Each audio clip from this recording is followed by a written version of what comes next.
We stay on this topic now with Mallory Quigley, the Vice President of Communications for the Susan B. Anthony List. Mallory, grateful for your insight this week. Absolutely.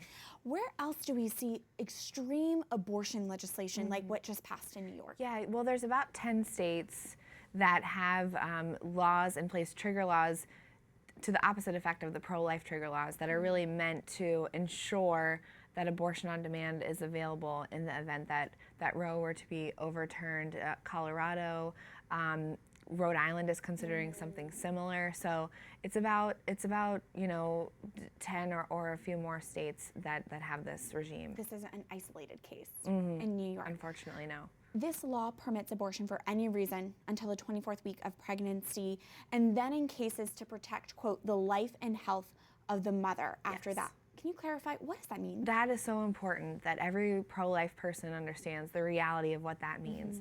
The health exception, which is something that we see in Roe versus Wade and Doe versus Bolton, that the health exception is left up to the attending doctor, aka the abortionist in charge. So long as the abortionist is willing to consider any kind of difficulty that the mother may be facing, whether it's financial, relational, emotional, any kind of health reason, this can be interpreted to be allow abortion up until the moment of birth. And as we've seen doctors speaking out after this law has been enacted, that there's no medical reason to end the life of a child at term.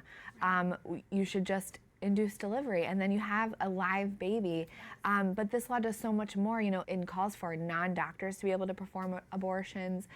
It takes away any protection for those babies that are born alive, and we're talking about late-term abortion. I mean, ask Melissa Oden, who was born alive after a failed abortion, or Jill Stanek, who held a baby born alive. This happens, and those protections have been taken away from children in New York. Is this extreme kind of legislation in line with American attitudes on abortion? No, it's not. It's so far from where we stand. If you look at the polling, Americans are increasingly pro-life, and that means that they want to see more limits on abortion. We're sort of moving away from asking people where they identify, because that doesn't really get to the heart of it.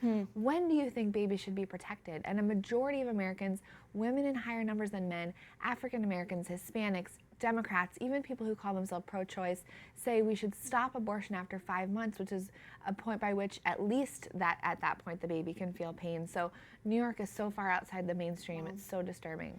Finally, Mallory, are there any federal opportunities out there to counter these extreme abortion laws? Yeah, well, I mean, we have to be very vigilant at the federal level, because pro-abortion Democrats, unfortunately, the leadership in the House has already laid out their plan for ending the Hyde Amendment to force taxpayers to fund abortion.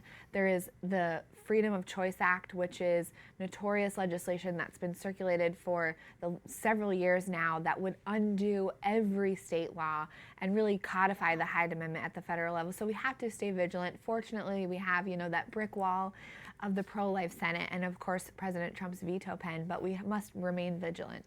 Absolutely, that's a great reminder. Mallory Quigley of the Susan B. Anthony List, thank you for your insight this week. Thanks for having me.